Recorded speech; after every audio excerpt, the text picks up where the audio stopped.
Bank resolution পাশের পাশাপাশি আবারও ইসলাম ব্যাংককে দখলে নেয়ার ষড়যন্ত্র করা হচ্ছে বলে অভিযোগ করেছে ইসলামী ব্যাংক সচেতন গ্রাহক ফোরাম।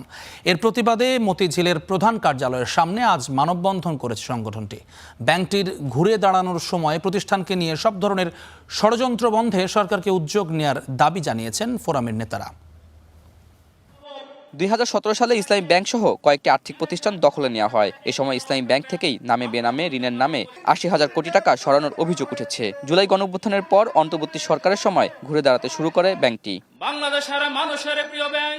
শুক্রবার সংসদে ব্যাংক রেজুলেশন আইন পাশ হওয়ার পর গুঞ্জন শুরু হয় ইসলামী ব্যাংক আবারও পুরনো দখলদারদের নিয়ন্ত্রণে যাচ্ছে।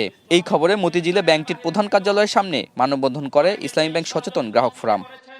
এক থেকে দুষ্ট চক্র যারা আজকে ব্যাংকে পোকলা করে দেওয়ার জন্য ষড়যন্ত্র করছে, তাদের এই ষড়যন্ত্রের হাত থেকে আমাদের প্রিয় এই প্রতিষ্ঠানকে, আমাদের এই গ্রাহকদেরকে রক্ষা করার জন্য আজকে আমরা এখানে সমবেত হয়েছে। এই ইসলামী ব্যাংক নিয়ে বিগত দিনে ষড়যন্ত্র করে বিভিন্ন ধরনের পায়তারা চলছে।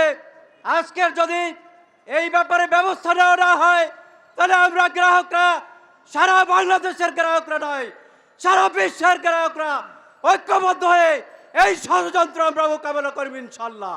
আবারও ইসলামী ব্যাংক যদি দখলের শিকার হয়, তাহলে ব্যাংক থেকে সকল আমানত সরিয়ে নেওয়ার হুমকি দেন সংগঠনটির সদস্যরা। এছাড়া রাজপথে নামার কথাও বলেন।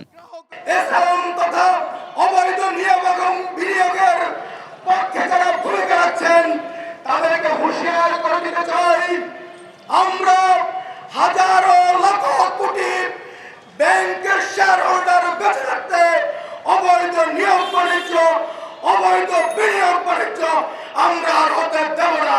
যদি ইসলামী ব্যাংক নিয়ে এরকম চক্রান্ত চলতেই থাকে, সারা বাংলাদেশের লক্ষ লক্ষ গ্রাহককে সাথে নিয়ে আমরা রাজপথে নেমে যাব ইনশাআল্লাহ।